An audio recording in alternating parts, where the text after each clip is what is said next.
ജർമ്മനിയെക്കുറിച്ച് എനിക്കുണ്ടായിരുന്ന വലിയൊരു ധാരണ തിരുത്തിക്കുറിച്ച യാത്രയാണിത്. ബെർലിൻ സിറ്റിയുടെ പുറത്തേക്കുള്ള ആദ്യ യാത്ര. ലോകത്തെ ഏറ്റവും വലിയ മൂന്നാമത്തെ സാമ്പത്തിക ശക്തിയാണ് ജർമ്മനി. ജർമ്മനിയുടെ കാര്യമായ സാമ്പത്തിക സോഴ്സ് എന്ന് പറയുന്നത് ഓട്ടോമൊബൈൽസും ഇൻഡസ്ട്രിയുമാണ്. അതുകൊണ്ട് തന്നെ കൃഷിയിൽ കാര്യമായിട്ടൊന്നും ഇവരുടെ ഗവൺമെന്റോ ശ്രദ്ധിക്കുന്നുണ്ടാവില്ല എന്നായിരുന്നു ഞാൻ ധരിച്ചു വെച്ചിരുന്നത്.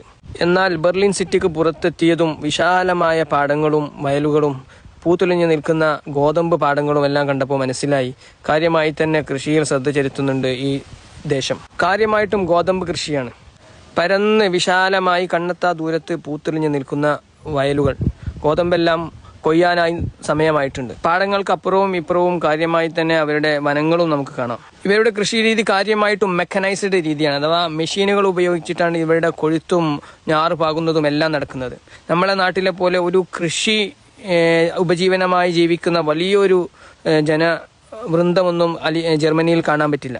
കാര്യമായി കോർപ്പറേറ്റ് കമ്പനികളാണ് ഈ സംവിധാനം നടപ്പിലാക്കുന്നത്. അവരുടെ ജോലിക്കാരായി 1-2 ആളുകൾ ആ വലിയ തോട്ടം നോക്കി നടത്താൻ അതിന്റെ പരിസരത്ത് താമസിക്കുന്നുണ്ടാവും. ഇത്രയൊക്കെ വയലുകളും കൃഷിയും നടക്കുന്നുണ്ടെങ്കിലും ജർമ്മനിയുടെ GDPയുടെ കേവലം 1% മാത്രമാണ് കൃഷിയിൽ നിന്നും വരുമാനമായി വരുന്നത്. ബെർലിനിൽ നിന്നും പ്രാഗിലേക്കുള്ള യാത്രയിൽ ഏകദേശം 5 മണിക്കൂറോളം നീണ്ടുനിന്ന യാത്ര. അതിൽ 4 മണിക്കൂറും ഞങ്ങൾക്ക് വിശാലമായ പാടങ്ങളും വയലുകളുമാണ് കാണാൻ പറ്റിയത്. ഗോതമ്പിന് പുറമെ ചില ഇലവർഗ്ഗങ്ങളുടെ കൃഷിയും കാണാമായിരുന്നു. കൃത്യമായിട്ട് കാണാൻ സാധിക്കാത്തതിനാൽ ഏത് തരത്തിലുള്ളതാണെന്ന് നമുക്ക് നിശ്ചയപ്പെടുത്താനായില്ല.